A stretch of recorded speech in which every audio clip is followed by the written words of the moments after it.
Eden Kaz here with Just Be, and we are about to take a spiritual boom. We are at an unprecedented time in human history where we are transitioning from 3D to 5D within the great spiritual awakening. This video and audio podcast is the place for you to find your truth beyond politics, your sovereignty, your voice. Let's kick up your vibration now. By the way, each episode ends with the Just Be practice to do just that. And as we begin the show, just to know a little bit more about me, I'm a soul realignment specialist, meditation master, and dimensional healer. Learn more, and there's merch also at EdenJustBe.com. Let's get this party started. Because before we start the show, I feel like today, very important to ground.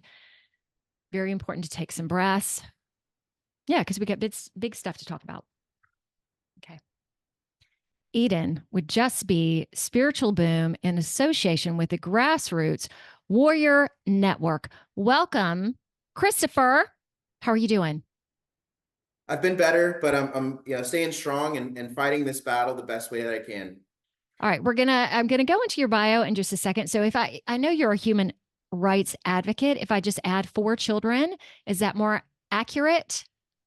Well, we advocate for human rights. What we're trying to do is we're trying to save the children and create a future for them. Because as things are right now, there is no future for our children if things continue the way they are. Okay. All right. So I got on my shirt today. I'm wearing t-shirts all the time now. So follow me with a little white rabbit on it. And we're about to go into things with Chris because part of this great awakening from my perspective is seeing the truth and being aware that so much of what is presented to us in our life is a lie. So it's uncovering the truth and then being willing to see the darkness. And I believe that's a must step in this great awakening process, the ascension process. And it takes guts and heart, and it takes beautifully. Christopher is using his voice. So he's currently in DC from Florida originally. Is that correct? Or you live in Florida? Well, I'm from Florida, but I can't go home right now because official corruption is currently keeping me from going there.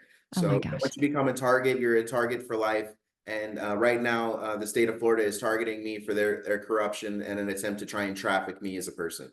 So I have fled my home of Florida, and I've gotten a new home in California. And I just started a grassroots nonprofit organization, a 501c4 based out of California.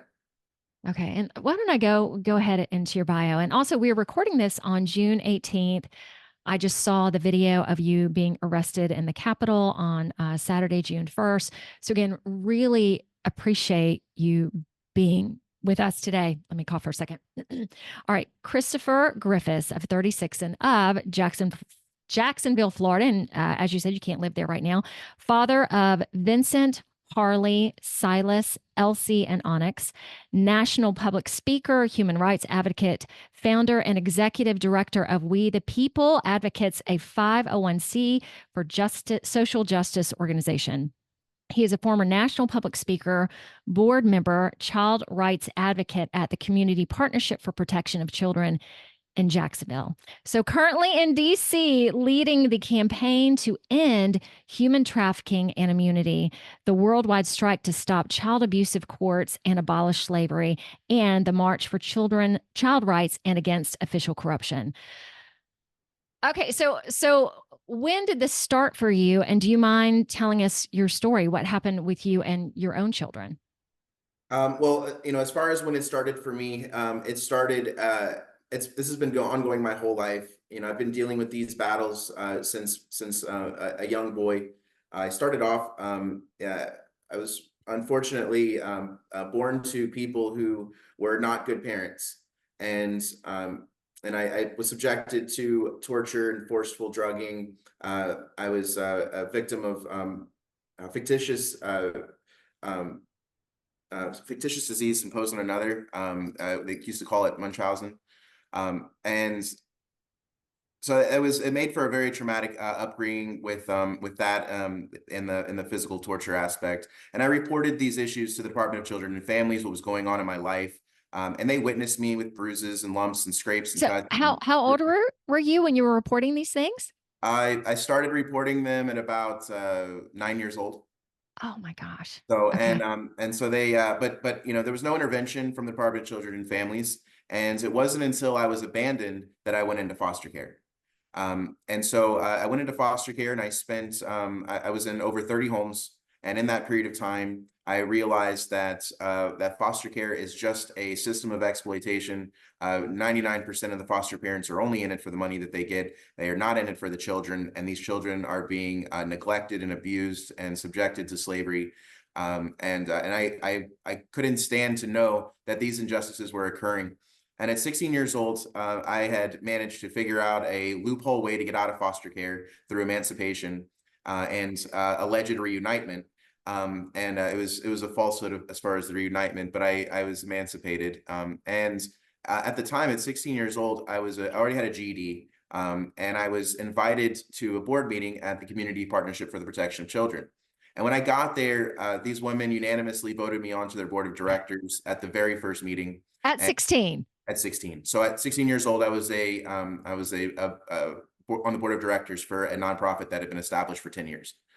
The community partnership, there was the most amazing nonprofit that I've ever known. They help children who were in foster care, who were coming out of foster care, and they also did foster care prevention. So if there was any service whatsoever, anything that the community partnership could do for a family to keep that child from going into foster care, it didn't matter what it was. We had kids being dropped off, you know, for childcare at our, you know, there. We were paying light bills, water bills, rent.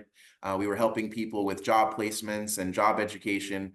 We would fix cars, whatever it took to keep that family together, so that they wouldn't have to go into foster care. But I have to tell you, it was the most rewarding job I've ever had. Those women were the most amazing influences on me in my entire life. And you know, coming from being exploited all the way up to that point, literally from, you know, from birth to 16, being exploited to just meeting these most wonderful, good-hearted women, it was a huge, a drastic change, and it gave me faith in humanity again and gave me some purpose in life. So, but I went from that, and they, they trained me in parliamentary procedure, nonprofit starting management, leadership, mentorship. They trained me in meeting facilitating, and a slew of other skills and things, project management, event planning, and it gave me a huge skill set to be able to use for my future. Because again, you know, dropping out of school at 16 and getting into GED, I didn't have much of an education, and I really didn't have much of an education before that. I was accepted to Stanton International Baccalaureate, where I would have been able to pick a school anywhere in the world and go to for free. But unfortunately, because of the way the foster care system works and because of the evilest mother that I had, she refused to sign the paper that would allow me to go from the severely emotionally disturbed class over to the International Baccalaureate. And so that ruined any opportunity for a good education, an adequate education, and it just, you know, it left me with being a GED certificate holder. But, you know, be honest with you, if it wasn't for that, I never would have accomplished the things that I did. At 17 years old, after 1 year of working with the community partnership, I helped I was a founder of another nonprofit organization called Florida's Youth Shine, which is an advocacy board. You can look them up. They're still in existence right now. And what we would do with Florida's Youth Shine is we would go into foster homes, group homes, and we would talk to the kids who were there. We had regionally all over the state, we would have advocates, and we would go to the foster homes and group homes and talk to the kids and find out what's going on in their lives, find out what the issues are, and then we would work on solutions. And we would bring these people from the regions together at a board meeting in a central place. We would discuss the issues that we're having in the individual areas, and then we would work on solutions. We'd find the commonalities and find solutions for those issues that are statewide, and bring those issues before members of Congress.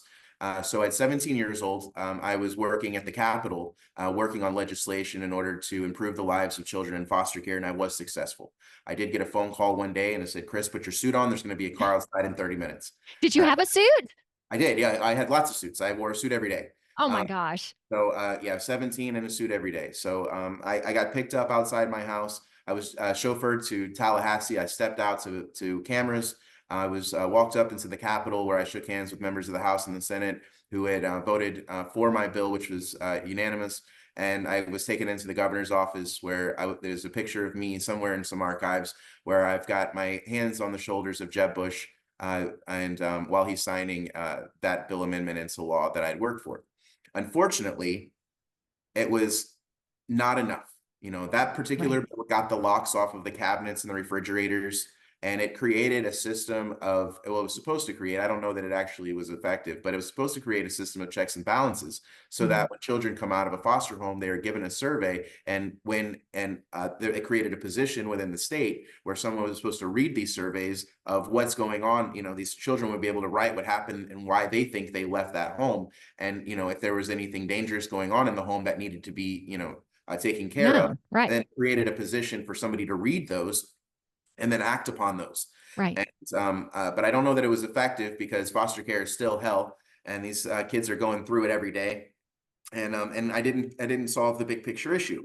Okay, let me stop you for just a second and kind of summarize all of this, because it's so I get kind of like wowed because I just saw you on Facebook and I'm like, hey, Christopher, could we chance? And now that I'm sitting here in front of you, like this story that basically you grew up with a family that did some really not so great things to you or with you.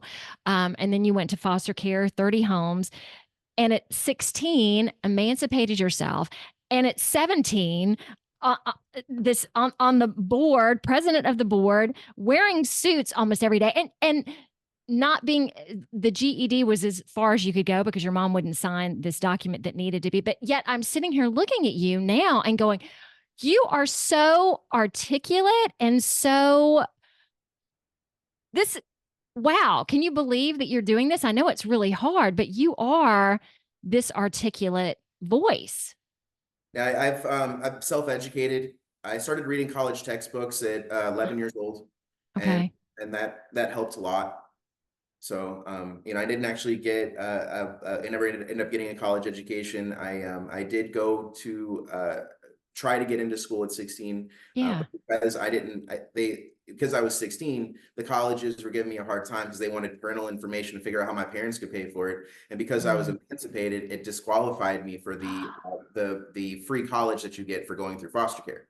And so it just put me in this dilemma where I needed information about my parents, which I really didn't need, but the admissions at the college, they were, I don't know, they were misinformed in some way, they weren't helpful. But anyway, I didn't need it. So I got an education of my own. I went out into the world and I got to see what things truly are. Yes, exactly. And in all honesty, it's a real education based on reality instead of based on indoctrination.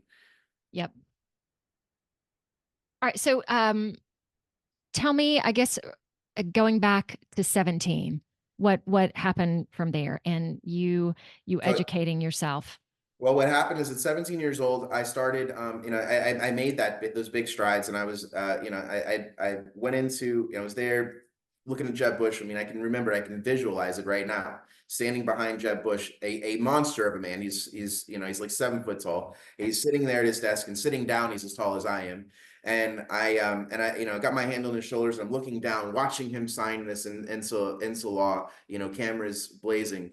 And, you know, and it was amazing. And then within a few months, right after I turned 18, 2 weeks after I turned 18, I became targeted for official corruption. And I started being harassed by the Jacksonville Sheriff's Office on a daily, almost weekly, at least basis. I was pulled over almost constantly, harassed, repeatedly arrested without any probable cause, repeatedly searched without any reasoning. And it was just a straight up harassment. And then at the same time, another thing happened. The nonprofit organization that I was working for, the Community Partnership, they ended up, there's what they call community-based care providers, CBCs. They've privatized foster care in Florida. They've privatized it throughout most of the United States too. And so when they privatized foster care, it put the foster care funds into the hands of independent private organizations. And one of the requirements of the grant that we had is that we had to have cooperation with the CBC provider locally. And the CBC provider was run by a greedy person who was profiting off of the slavery and trafficking of children. And he wasn't interested in trying to work with an organization who was trying to end foster care or try to prevent foster care, because that was counterproductive to their goal of having as many kids in foster care as possible, because that's their business, you know. And so what they did is they refused to work with us. And we lost that grant, and then they applied for it and got our grant. So it was like a you know, bad business. You know, they got our funding, and it dissolved a decades long nonprofit organization who was actually doing the most good. So that I ended up, but it ended up becoming a target for official corruption. These police officers, you know, they started harassing me to the point where ultimately I got run out of town. It was 10 o'clock in the morning on a weekday. I had Tyler Bacon, who is also a former foster youth, poster child for foster care, national public speaker, child rights advocate. He was in the passenger seat. The two of us are driving through Jacksonville, Florida. Anybody who knows Old Bay Meadows Road. And I'm driving down Old Bay Meadows Road, and I get blue lighted 10 o'clock in the morning on a Wednesday. One of my taillights was out. One of 6 of my taillights was out. Okay. And, the officer came up to me, and he you know, I didn't think anything of it, you know, the way he was saying it. They're deceptive sometimes, and I'm most certainly trained in deception. And he asked me, he said, "What are you doing on the side of town?" And I said, "Well, I'm on my way to go sign a lease on an apartment." And he said, "Oh, where?" And I told him where. And then he says to me, well, I'm the officer for that apartment, and I'm going to make sure you never live there or anywhere on Bay Meadows Road." And then he took my car apart, took everything out of it, spread it all over a parking lot, made me unbuckle my belt, shined a flashlight on my penis, searched my body 3 times, my friend 3 times, made us take our shoes and socks off. There was no problem. It was a taillight. There's no problem. Right. And this is illegal. What he's doing. It's harassment. Yeah. And that was the level of harassment that I got after making an impact in our community. And this is what happens to advocates who go out there and actually are successful in making positive change. All right, this evil system of corruption, they're all in on it together. Mm-hmm. And you know, the more you start diving into this and start doing research into this and tying the pieces of the puzzle together, you find out that they're all in on it.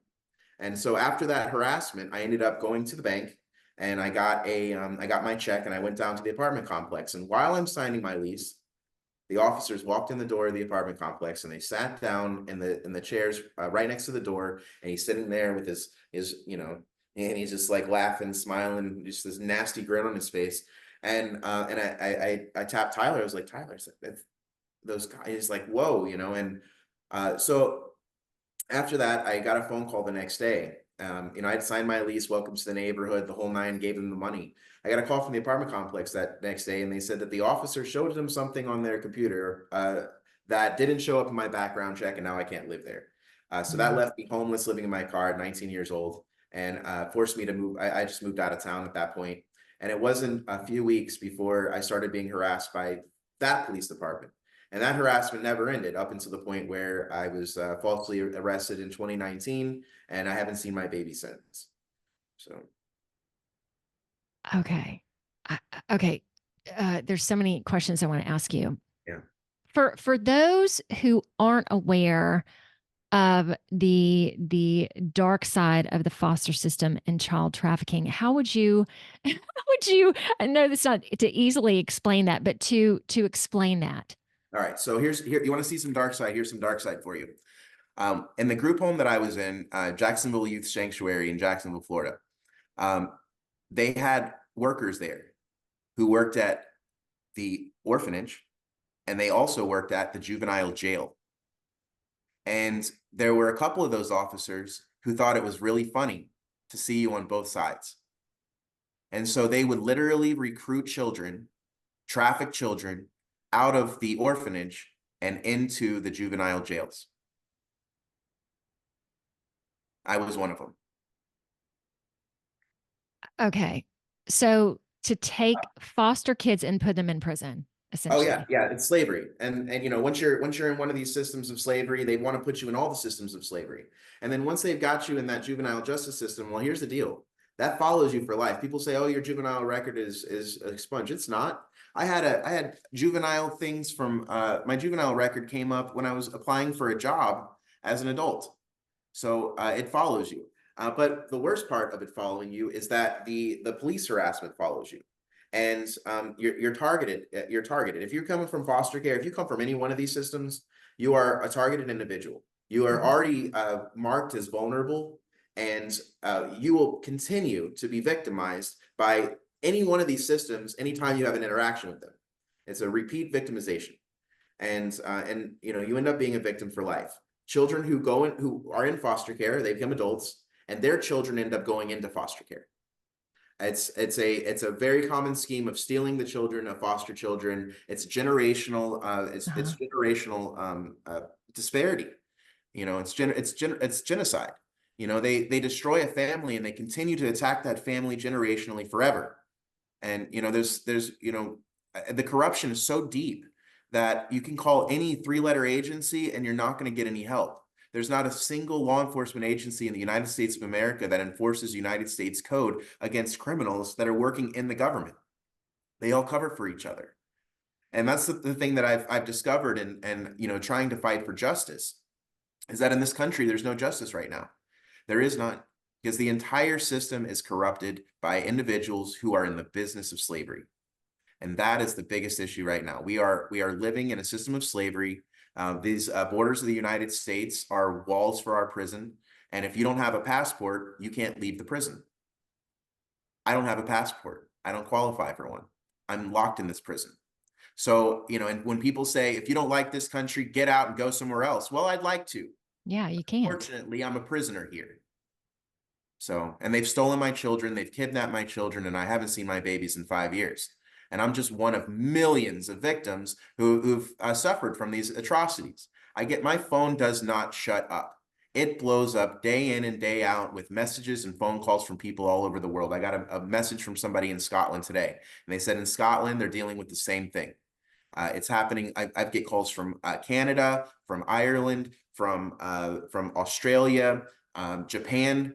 I get calls from all over the world, and these, the people are asking me to tell the United States what's going on in their country. And all I can tell them is it's happening here too. And so that's why I'm leading this movement here. That's the whole purpose behind this. And I'm not leading this movement to try and get followers. I'm leading this movement to try and build more leaders so that we can all to collectively, educate ourselves and be prepared for what it is that we're capable of doing and what's possible to do in order to fight back against this ultimate absolute corruption. And as we the people, and we need more leaders who can go into their communities and start arresting these crimes. We have to do citizens arrests. This corruption is so deep, you cannot count on any governmental agency to help you. We're going to have to band together as strong, like-minded individuals who go arrest these crimes against we the people. The corruption, the child trafficking situations are becoming more and more public and more aware. But guess what's not happening? Arrests are being made, but the children are not being rescued, and that's sick. So the system is profiting off of the suffering of those children by arresting those people, but the children themselves are not being saved and returned to their homes. So where are your kids right now? My children are with their mothers. Okay. So I have 5 children with 3 mothers. They are all in St. Augustine, Florida, which is amazing because I've been traveling around the United States for 5 years, 3 years, trying to reunite with my youngest daughter, Elsie, who's been carted all over the United States without my knowledge or consent. But now they're all centrally in one place. But unfortunately, the place that they're at is a haven for corruption. And they're hiding. The mothers of these children are hiding out from their own abuse against our children, and they're being protected by that corrupt government within St. Johns County, Florida.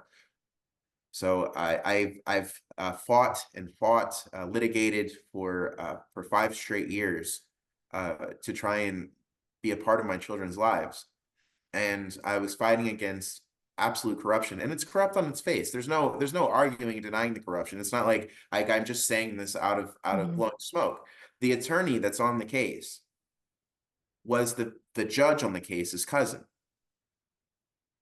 I mean, It can't, there's no denying there's a conflict there. Yeah. And when you walk into a courtroom and you have two different subsequent attorneys quit on you, give you your money back and say, this isn't the way things are supposed to be, and I'm sorry, there's nothing I can do to help you, obviously, then you know you're dealing with a corrupt system.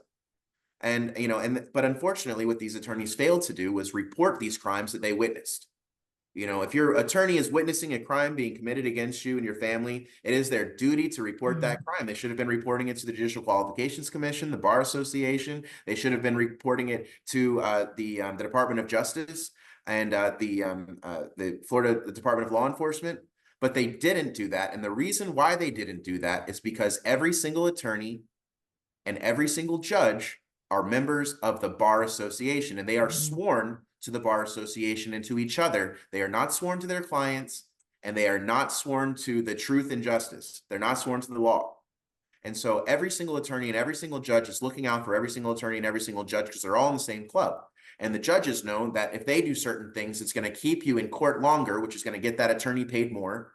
And those attorneys know if they do certain things, it's going to keep you in court longer, and it's going to keep that judge with more time slots on his calendar filled, which all feeds the system of corruption where they steal children away from their parents and they exploit the entire family for the rest of their life.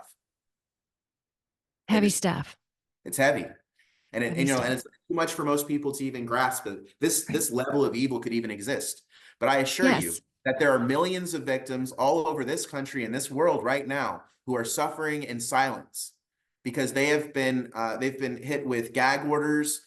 They've been with threats and intimidation by law enforcement officers who show up at their houses and bang on their doors, or who follow them and their friends whenever they leave home, who pull them over, harass them, search them for no reason, like they used to do to me.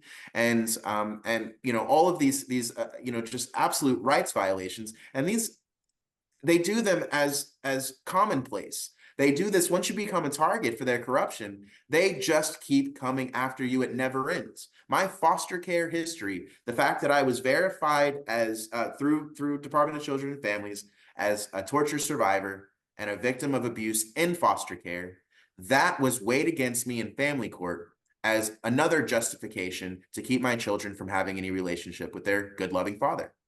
Ooh, okay. I have two questions for you. All right. The first one is, are you angry with this?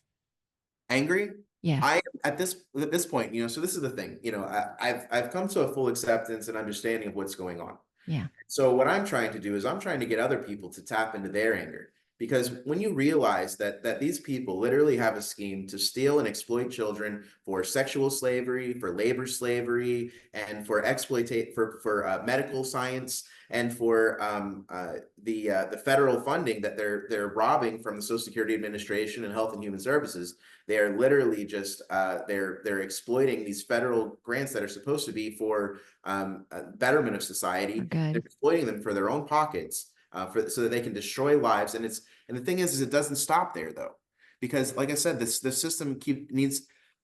Right now, our prisons are filled beyond capacity, so much so that just like with foster care beyond capacity, they had to go privatized. So now private organizations are making a ton of money off of the prison population. Well, if you look at that prison population, 70% of them came from I believe it's foster care. It could just be from broken fatherless homes, but I think it's from foster care. It's like 70% foster care population. It's a huge, it's literally, so you have to have exploitable people in order to exploit. You have to have that vulnerable population, because these are systems of slavery, and they have been since 1865. In 1865, the 13th Amendment was ratified into our Constitution. And in the 13th Amendment, it says that slavery is legal as long as it's punishment for a crime. So right now, just with the 13th Amendment, we can translate a slave as a prisoner, or a prisoner as a slave. The two go hand in hand synonymously. And so if we look at it in that perspective, that according to our own laws in the United States of America, ratified into our Constitution in 1865, if you look at that, then you will see that prisoner and slave are the same thing. And in 1865, at the end of the Civil War, obviously, the Confederacy won, because slavery expanded throughout the entire United States. And instead of being in the hands of private individuals, the slavery is in the hands of the states. And so with the states being in the business of slavery, they use their court systems, the judges, the attorneys, They're all in the business of slavery, and they all know it. But well, I still have another question for you, but this one just popped up. For people, what I really enjoy about you being on the show today is you've been in it. So you have lived it, you've experienced it. For people that are still struggling with what you were saying and what you have been through, what would you tell them? Because it's hard to accept this because the same thing. It's on our judicial system, legislative system, education system. It's all not what it looks like. Well, what I would say to them, yeah, the education system is as well, and I tackle them too, because it's, you know, if anybody wants to say it's this system, it's all of them. And Yeah. and I keep going into diving into each one of these systems and following the roots for all of them, following down the rabbit holes so I can get a greater understanding of what is really going on. Mm-hmm. And I've got all the answers. They're all right here. And I expose them every day. And you know, it could ultimately, it's dangerous work. I wear a bulletproof vest when I walk around. It's dangerous work. I know these criminals, they kill people for exposing the truth. And but it's at the same time, it is a truth that must be told. And we have to all be aware, and we all have to fight back. But what I say to those people who say, who are, you know, unaware, and they you know, are struggling, like, you know, should we take this guy's word for it? Don't take my word for it. I want you to read a report written by the former Senator Nancy Schaefer called The Corrupt Business of Child Protective Services. Nancy Schaefer, she investigated these instances of abuse that she was made aware of by the people in her district. And she came up with, she wrote her own report. This is a senator, United States senator, and she brought this information to our Congress and in the Senate, and exposed what was happening, her findings. And they told her to shut up. And ultimately, she ended up dead, you know, shortly before she was supposed to testify before a grand jury on what she had found. So if you don't believe me, you don't even have to. Just read the Corrupt Business of Child Protective Services. I also recommend that people pick up, or, you know, and you can find this online as well, April 20th, 2023, the Dear Colleague letter from the Department of Justice. And that is a letter between the Attorney General. It's a Dear Colleague letter from the Attorney General's office and the Department of Justice to notify all of these law enforcement agencies that what they're doing with this perpetual system of arresting people and then rearresting people, and the excessive fines and fees that go along with them, that it's criminal. The Department of Justice, as you know, the Attorney General has literally outlined in that document that this is not in accordance with what is lawful. And so, you know, I carry around both of those documents with me everywhere I go. All right, so what happened to that document? I want to go back to Nancy Schaefer in just a second. Yeah, what happened to that document? Did it was put out there and nothing ever happened with it? There's still, you know, the excessive fines and fees are still happening. Recidivism is never stops. You know, the thing is our federal government is aware that the state governments are working against this. In fact, the Senate has a committee on the weaponization of the federal government. It's the weaponization of the federal government against we the people. So, and the Senate has a committee already on it. So it's not like they're not aware. They are aware of what's going on in Congress. They are aware of what's happening in the Senate. It's the failure of fulfilling their duties to act that is the issue. And the reason why is because our Congress and our Senate are controlled by what we think is a two-party system. You know, George Washington, in his farewell address, warned us all about a two-party system, and that a two-party system was created for us to divide us. So he warned us against it, but no, you know, people aren't focused on that history, and the deceptions have been given to we the people through our lack of information, our lack of knowledge, and our own ignorance for many, many years. They've been able to keep a blinder over our eyes because of the lack of communication, but this is the information age. And now this information is being made aware. And now that we are aware that the education system was created by J.D. Rockefeller in order to create people who are workers and not thinkers, we know that the education system is not creating thinkers. It's not creating smart kids. It's creating people who are submissive and who do what they're told without question. Otherwise, people who are terrified of their conditions getting worse if they don't comply. So the education system is a system of intimidation in order to dumb down the youth and create workers so that the elitists, these people who, you know, we don't even ever see, can make millions and millions of dollars off of our labor. It's a system of grunts and gods. And, you know, I'm not somebody's grunt. I'm sorry. I'm not going to be your grunt. You know, you're not a god to me. We are all gods. That's what I preach. I say we are all gods, that we all have that godlike energy within us. And maybe you can't tap into it right now because of your situation. You might be, you know, terrified or upset or hurt or whatever. But we can tap into that energy if we search for it. And once we tap into that godlike energy that we have that's already existing within us, it empowers us to be able to accomplish things that are seemingly impossible. I do impossible things every day, you know. Awesome. Hey, and let me bring up, so Nancy Schaefer out of Georgia, apparently, assuming right before she was supposed to testify, she and her husband, Bruce, on March 26th, I'm not sure the date, they died of gunshot wounds in their home. And it was labeled as a murder suicide. Right. And unfortunately, you know, we know knowing how corrupt the system is, and Yeah. knowing that the people who are supporting these systems of slavery, they're not if you're in the business of slavery, you're in the business of exploitation. You're also in the business of murder. All right. So, you know, we have to remember that, you know, these just because like we're dealing with criminals. All right. We're dealing with the lowest of low criminals. If you're a criminal and you target children, you're an absolute scumbag. And that's the thing. So we're dealing with the lowest of scumbags on the face of this planet, and they are all looking out and helping each other. And so this is the war of good versus evil. This is the big picture war. This is what I'm trying to fight here for the sake of humanity. This big picture war of good versus evil. I'm trying to gather support so that we can get more good people to fight this evil. And I know how hard it is for good people to step out when you're in fear of all these people, because they want us to think that they're big, right? But we outnumber them like 10,000 to 1. All right. So, you know, any one time we walk into a courthouse, each one of these judges, they've got, you know, thousands of victims a month. And but they're just one person, right?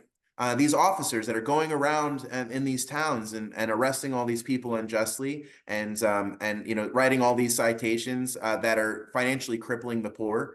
They are, you know, it's this whole system of slavery. They're all in on it. Okay, they're all aware of what's going on. They you know, a lot of the police officers don't know. Now, I will say that there's a lot of heroes that wear badges, but there are enough of these criminals wearing badges to give the rest of them a bad name. And it's the immunity that hides behind it, the immunity that lies behind it. So with the immunity, with the police officers, they've got what is called, and you can Wikipedia this if you've never heard of it before, because a lot of people have it. It's called the blue wall of silence, or the blue shield. And so the blue wall of silence or the blue shield, and there's plenty of information. All you have to do is Google the things that I say. Anything that doesn't make sense, you've never heard of before, just Google what I say. It's researchable, it's verifiable. I don't make stuff up. I'm not known for, I'm not known for telling lies. I'm known for exposing the truth. So the blue wall of silence, or the blue shield, is the immunity that keeps police officers from being subjected to any arrest or retaliation when they commit crimes themselves. So that is immunity. And immunity is unlawful. Judges, they operate under immunity. Attorneys operate under immunity. Corporations operate under immunity. These state agents operate under immunity. And so all of these immunities are unlawful because they're unconstitutional. Our Constitution of the United States of America specifically says in Article 1 that we're not going to have any titles of nobility in this country. But if you have immunity of any sort, that is a de facto title of nobility. If you're immune from prosecution, that's the doctrine. It's the king can do no wrong. It's the king can do no wrong doctrine. So if you are if you're, you know, unable to be arrested or prosecuted, and, you know, if there is a system of any kind, whether it be public or secret, that keeps you from being held liable for the crimes that you commit against humanity, then you're operating under immunity, and you are operating outside our Constitution of the United States. Now, mind you, I'm not no longer a fan of the Constitution of the United States, because after going through it, there's multiple references Holes. to slavery in there, and it was written by people who were supporters of slavery. And I believe that we need a new Constitution of the United States that is not based off of slavery or written by people who are in the business of slavery. I think that we need a new Constitution that that puts family values first and foremost, and protects people from slavery and from tyranny. As it stands right now, we don't have any provisions within our Constitution or a Bill of Rights or anything that actually enforce the laws that are being violated against we the people by these corrupt government actors who are living under immunity and getting rich generationally off of our generational suffering. I'm not okay with it. Good for you, because you should not be okay with this. Hey, and I wanted to ask you personally, in terms of being a man with this, especially working on trying to get back with your children, what's it like being male through this? Well, I will say that because of the stigmas in the United States of America that have been pushed, and there's all sorts of false narratives about these sort of situations, that they're men's issues or women's issues, that they're black issues or brown issues, or that they're these are issues based off of my religion or or my income bracket. But the fact of the matter is these systems of slavery, they affect all of us.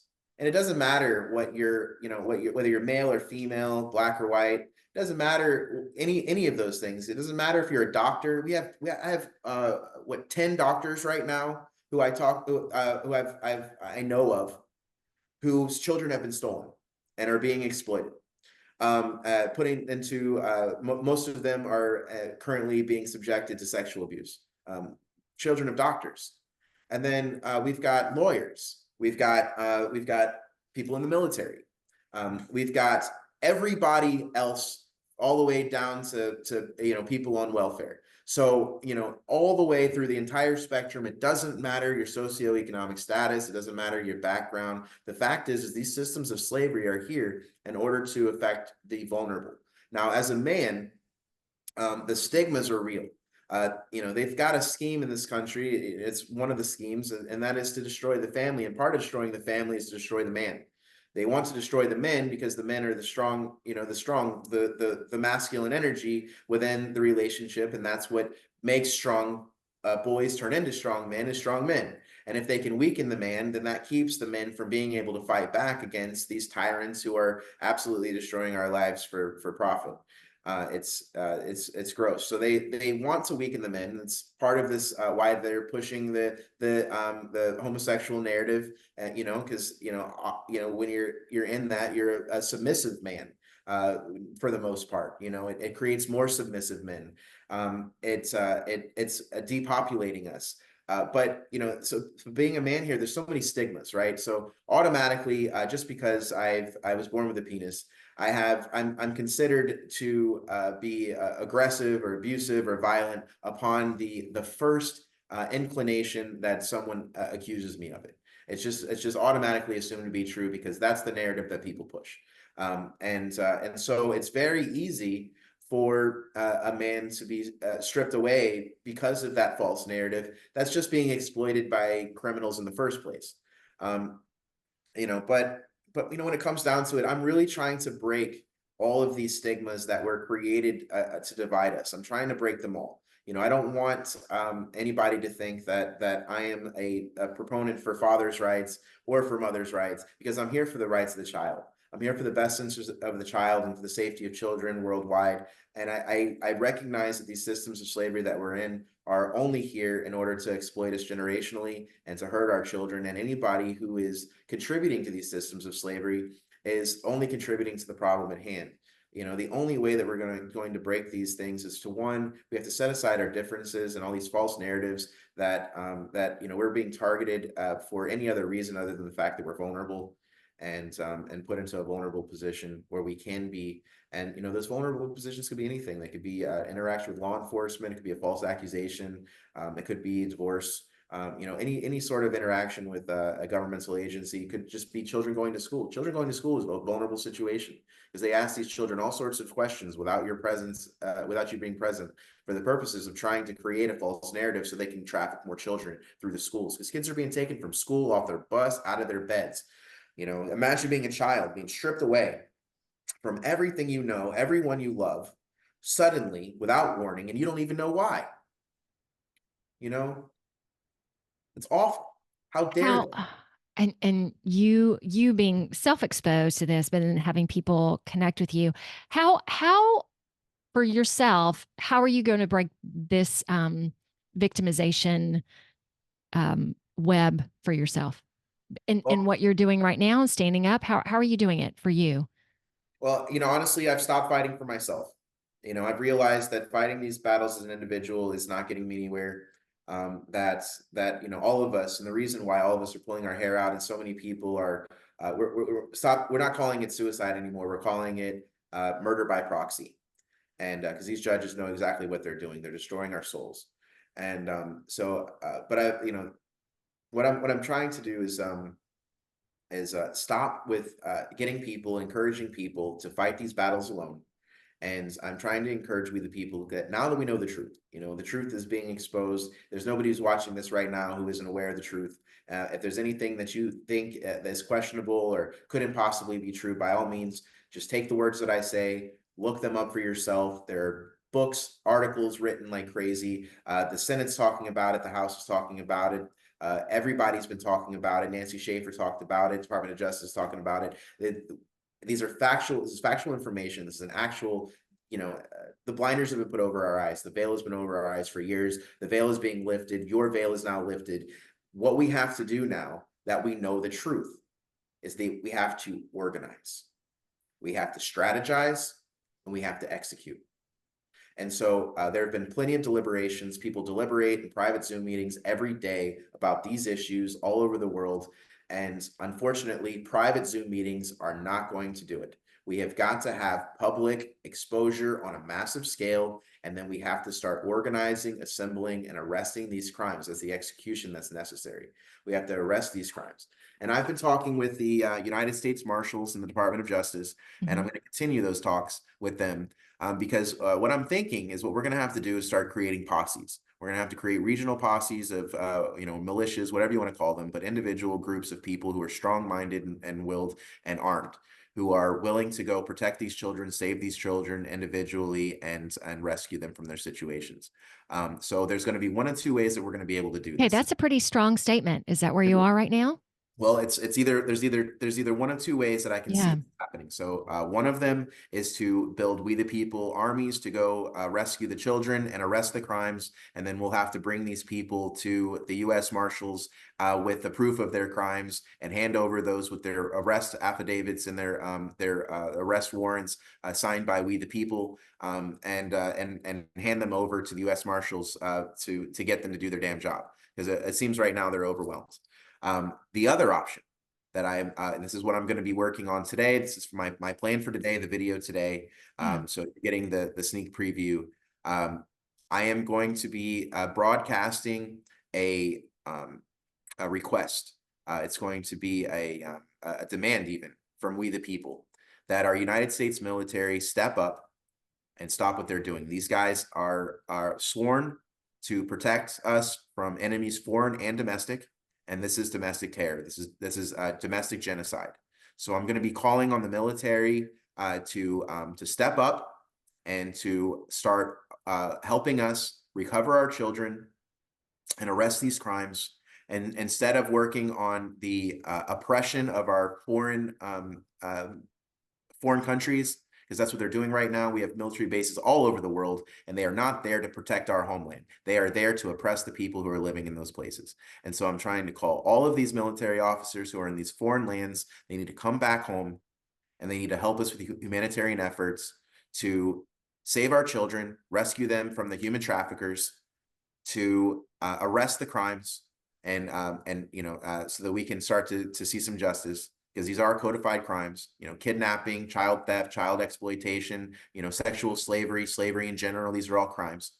So fraud is a crime, and then to, you know, work on other humanitarian efforts, because, you know, we need to make sure that as we're releasing these people from their captivity, that they're not being exploited further and being put into any harmful situations, and that if there's some needs and services that we need for that family so that they can make it, So because now we're talking about children whose healing. lives have been broken and Yeah. hurt for a long time and being exploited and abused over and over and over again. So these are broken people. So they need some time to adjust and heal and start to rebuild those relationships. And so they're going to need services. They're going to need some relief. So if we can get these military officers, we're going to need some homes for the homeless.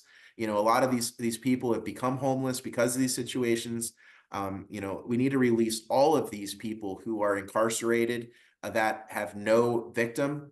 If you don't have a victim, then you need to not be incarcerated. And everybody else who's in prison, we need to retry those with a proper jury trial, because we haven't had juries. Most of these people who are locked up were never even offered a jury trial. They were threatened and coerced into signing a plea deal. So I'd say 99.9% of the arrest here in the United States and the people who are imprisoned, and the number one the highest prison population that's ever been known to exist in the entire universe, right here in the United States of America. It is slap full of people, 99.99%, who were not indicted by a grand jury, as is required by our Constitution, and who were not offered a jury trial as required by the Constitution. So, so they are all unlawfully arrested and held. The ones who have no victim, who are in for statutes, codes, and ordinances that have no bearing whatsoever on their a victim, when there's no victim, they're in themselves, they were victimizing themselves. We need to release all those people, and that'll open up the space so that we can take all these criminals that have been violating our rights and destroying our families and hurting kids. We'll have plenty of places to put them in the very prisons that they built for us. And so we'll go put them in there. And I'm sure some of those guys who are living in those prisons would be happy to sit on the other side and be the guards of those prisons, show those people exactly the treatment that they've given us. What it feels like. So that's the dream right there. But if we have the military officers, because there's plenty of them, the military officers are going through it too. JAG is corrupt also. And, the JAG is hurting parents who want to be in their children's lives. Okay, what does JAG stand for? JAG is the Navy. They used to have the TV show JAG. It's their the military, their lawyers. Okay. But yeah, so it's they're going through it too, and so what we need is the fact of the matter is we the people, we are way stronger than this oppressive government. We outnumber these governmental officers, these corrupt government agents, 10,000 to 1. And so all it's going to take is us to say, we're done with these systems of slavery. And we stop contributing, we stop complying, we stop allowing them to control us, to control our minds, to let us live in fear. And for those of us who are scared, that's what I'm doing right here at DC. I'm the people who are here literally are people who haven't left their houses in months. Whoa, no way. Stolen, and they're coming out of their houses for the first time in They're months. Standing up. They are. Wow. And so, and sad though that I have 3 women who haven't left their houses in months, who have boldly stepped out of their comfort to come out here and fight for kids. But unfortunately, I don't have the thousands of men that are strong, willing to step out here and go fight to get these kids back to safety. And that's what we need right now. I appreciate the women, and there's so many great things that the women can offer. But one of the things that we need is an army of strong men so that we can actually go arrest these crimes and save these children physically. That's what it's going to take. And if we can't get the support of the military to get on board and start working on these humanitarian efforts to rescue and the children and save them, and start working on humanitarian efforts to end the homelessness that never should have existed in the first place, and start providing the services and relief necessary in order to rebuild our society so that we actually have a future for humanity. If they're not going to be, if the military won't step in, if they're not going to do that, then it's going to be up to us. So, we have to prepare for it. And also to mention, I don't see what you're saying is a knock against women or femininity. I believe it's kind of this bridge of the female intuition and knowing, and the male, the physicalness of the male. Yeah, I think combining all of those together is where we need to be too, for men to stand up and women to be standing there with them. Uh, okay, we're going to get to the practice in just a minute. Just to go ahead and let you guys know, we're going to talk about self-care, because it's a big thing with Christopher right now. If someone listening to this is intrigued and wants to start to do something, what would they do? Would they connect to your group, or what would you say? Well, I have my phone number. It's published publicly. So Okay. it's 904 Okay. 325 2545. My email address is yourunlawfulacts@gmail.com. And so if anybody, wants to get in touch with me directly, feel free to call me. And like I said, my phone blows up all the time. It's okay. If I don't answer, chances are I'm on another phone call. Just call back another time. I always answer eventually when I'm available. And I just want to encourage everyone, if you want to get connected and find out more about what we're doing here, or um, if you want to be a part of this, if you want to come out to DC and you want to fight with us at DC as we expose the corruption and expose the truth of what's happening here, for the purposes of generating more and more people who are willing to stop feeding the system and start fighting back. And please get in touch with me, and we'll start working on that. If you want to start working on groups in your own regional area, one of the things that I'm working on now, one of the things that I've got in the dream, because like I said, this organization I started, it's new, grassroots. I haven't even finished all of the paperwork. I just registered it with the state of California, so I've got a lot of work to do in getting that established. But one of the things I want to do is I want to go around from state to state. And I want to, once I've completed the setting up of my nonprofit in California, I want to go around from state to state and help everyone and start up their nonprofits for this purpose of social justice. Because we need to end slavery, and the only way we're going to do that is to start arresting the crimes. And we can do that with all sorts of protections, the same protections that these corporations get when they commit crimes against us. Well, we can start our own social justice organizations, and we can operate under the protections of our own organizations as well. And so we'll use the same system that they created to work against us. We can use the same system to fight back against them. It's not necessarily a bad system. It's just run by bad actors. So. Man. All right. I really appreciate you. I appreciate everyone who comes on the show, because there's so many different voices and there's so many different ways of being heard, of being that. And I like to present as many as I can, and also to present your story, your thoughts as well, without putting mine into them. That this is yours, which is beautiful. Can we go into the practice? And I want to hear how you deal with all this, and what self-care you do for yourself to continue to do this, to continue to be viable, and knowing that you are harassed and all of that. So yeah, tell us. Just be practice. Well, I am, and that's the thing, this is the most stressful possible work that I could have ever decided to do.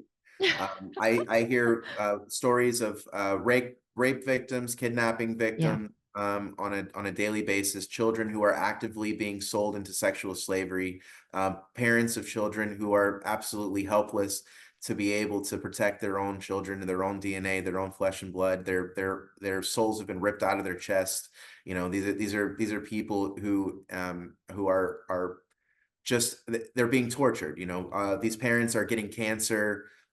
Their health is declining. Their teeth are falling out. It's literally like the state of despair that these parents are under, because they are absolutely hopeless to be able to protect their children. So I take these phone calls day in and day out, and when I tell you that it's emotionally stressful, it is. Yeah. So as far as self-care goes and how I get through this, how I'm able to continue to be strong out of all this, I cry every day. It's important. When I am in the car and I'm traveling from one state to the next, I do guttural screaming.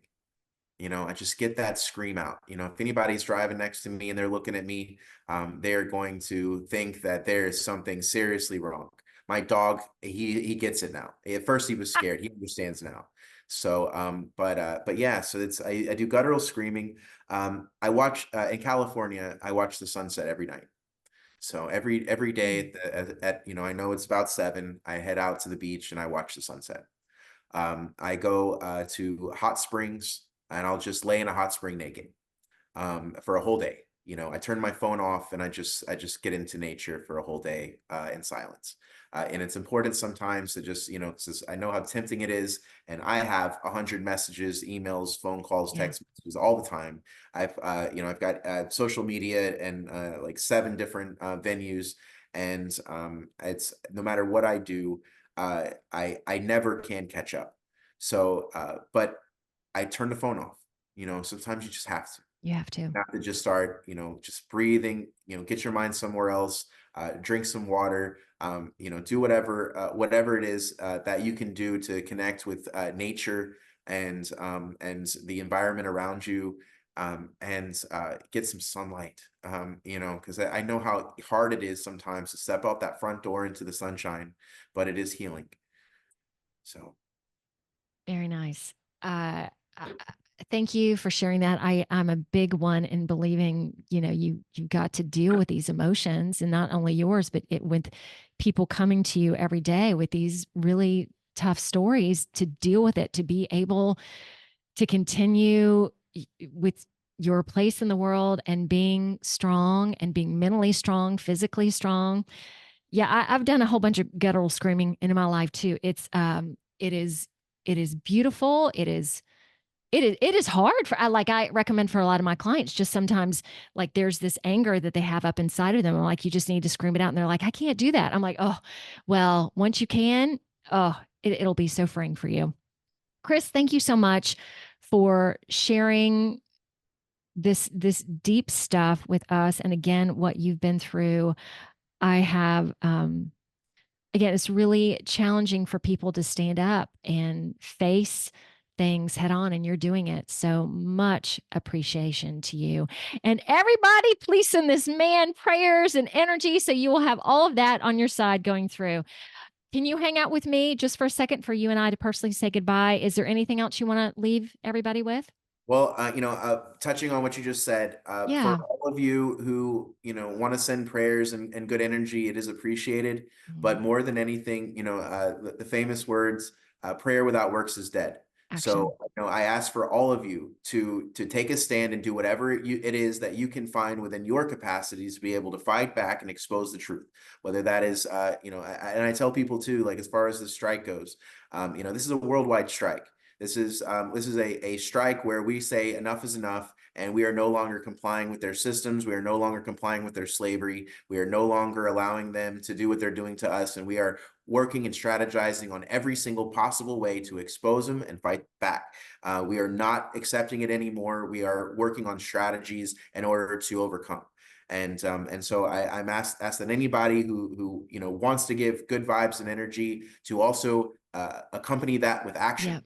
Whatever that action may be, if it involves stepping out on your front porch and screaming at the top of your lungs that people are this government, the United States of America, has a scheme to steal children away from their parents for the purposes of generating revenue and slaves. If you step out on your front porch and you scream that, if you talk about it in the grocery stores and the gas stations, if you loudly, that's what I do. I walk around Walmart talking on speaker to people about how sick I am of the slavery in America. That's great.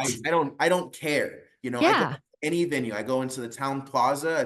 My videos, you'll see I'm in the town plaza in St. Augustine. I walked up and down my lawyer's, not my lawyer's, my ex-wife's lawyer's street on the megaphone, exposing her crimes against my family. I went to the courthouse, the sheriff's office, the Department of Children and Families, and now we are here at Washington, D.C., and we're going to be going to Health and Human Services, the Supreme Court, Congress, the White House, among many, many other venues. And I do not publish our schedules ahead of time for our own safety. Makes sense. Okay, that's right. It's one thing to know. It's one thing to send energy and prayers. It's another thing that right now we're being called to put all into action and to step up for things. So, Chris, thank you so much. All right, everybody, next week, stay tuned for more. See y'all later. Thank you so much. You're welcome. Y'all, find me on Facebook, Instagram, LinkedIn, Truth Social, as well as Rumble, BitChute, YouTube, plus a plethora of other audio directories like Apple Podcasts and Spotify. So like, subscribe, do it all. See ya.